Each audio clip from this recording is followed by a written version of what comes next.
So, the three wise monkeys. Strictly speaking, this imagery is not of Japanese origin and is very ancient, so various versions and interpretations exist. But anyway, during the last decade or so, there was a period of time where it was super fashionable to take a jab at Japan using the monkeys, usually along the lines of course this problem is still rampant there. See no evil, hear no evil, speak no evil. Or such that implies Japanese culture teaches its members to ignore issues that are right in front of them. Well, if we look at the maxim in Japanese, it becomes notable that mizaru is specifically not look as opposed to not see, which would be miezaru. The verb being volitional suggests that it's an action we can control. So instead of being about turning a blind eye, mizaru is about resisting that temptation to look at something we shouldn't. In modern times, I guess that would be things like rage-bait articles or streamers that annoy people to film their reactions.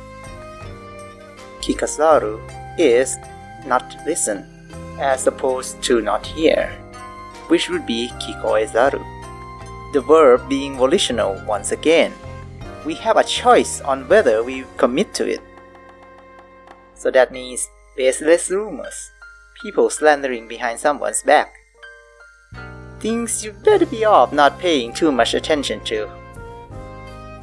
With the updated context, it becomes clear that iwazaru was meant to promote not saying evil, wild things. Nothing about keeping our mouth shut when we should speak out against evil.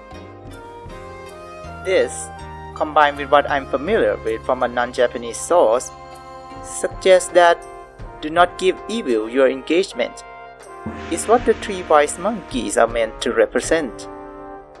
Now, I will not deny that people who have seen blatant hypocrisies in modern society may see the monkeys as yet another tool of indoctrination, but I don't think that's the original intent at all.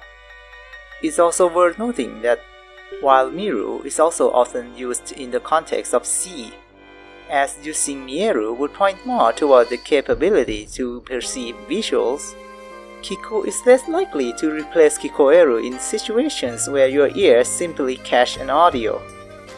For example, when a witness is asked to recount their experience, they will never use the past tense of mieru to describe the things they saw by chance, but they also will never use the past tense of kiku to describe the sounds they just happened to hear.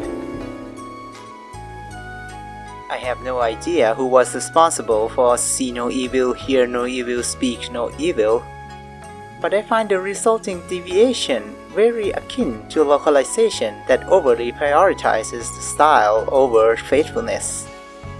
Of course, we would like a maxim or proverb to be catchy, but if rendering is so, would distort its core meaning, like how the monkeys' volitional verbs were turned non-volitional. Perhaps it's better to compromise? Anyway, this is basically me venting about an old gripe of mine. But it would be really funny if the three wise monkeys are indeed the oldest case of localization gone wrong. That's enough out of me though. Thank you for your time. Safe travels!